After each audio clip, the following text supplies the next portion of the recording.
স্বাগতম আপনাকে। সব রকমের আপডেট এবং লেটেস্ট নিউজ পেতে অবশ্যই চ্যানেলটিতে সাবস্ক্রাইব করুন। ধন্যবাদ। আবারও শুরু হচ্ছে সাকিব বুবলি রসায়ন। সর্বশেষ ঈদুল আজহায় সাকিব খানের বিপরীতে বসগিরি ও শুটার ছবির মাধ্যমে বড় পর্দায় অভিষেক হয় শবনম বুবলির।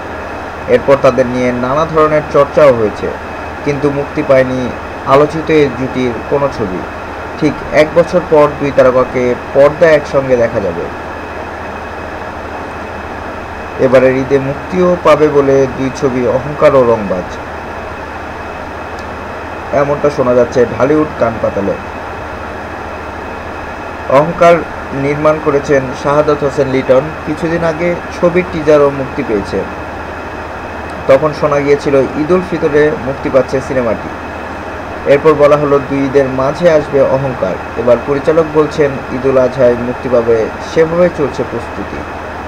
অন্যদিকে ঈদুল ফিতরে মুক্তির জন্য বেশ ঢাক ঢোল পিটিয়ে শামীম আহমেদ রনি শুরু করেন রংবাজ। তারপর নানা জটিলতায় পরে পাল্টে যায় নির্মাতা। আব্দুল মান্নানের পরিচালনায় বাকি সিনেমা তৈরি হয়, তাও একদম রমজানের শেষ মুহূর্তে। ফলাফল হিসেবে প্রত্যাশিত হলো পেতে ব্যর্থ হয় ঢাকার রংরূপ চলচ্চিত্র ও কলকাতার শ্রী ভেঙ্কটেশ ফিল্মসের সিনেমাটি।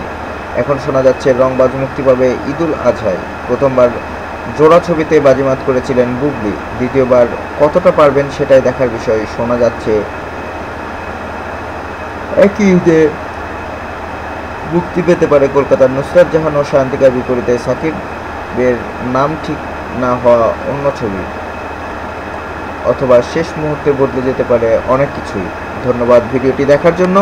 আরও আপডেট পেতে চ্যানেলটিতে সাবস্ক্রাইব করুন।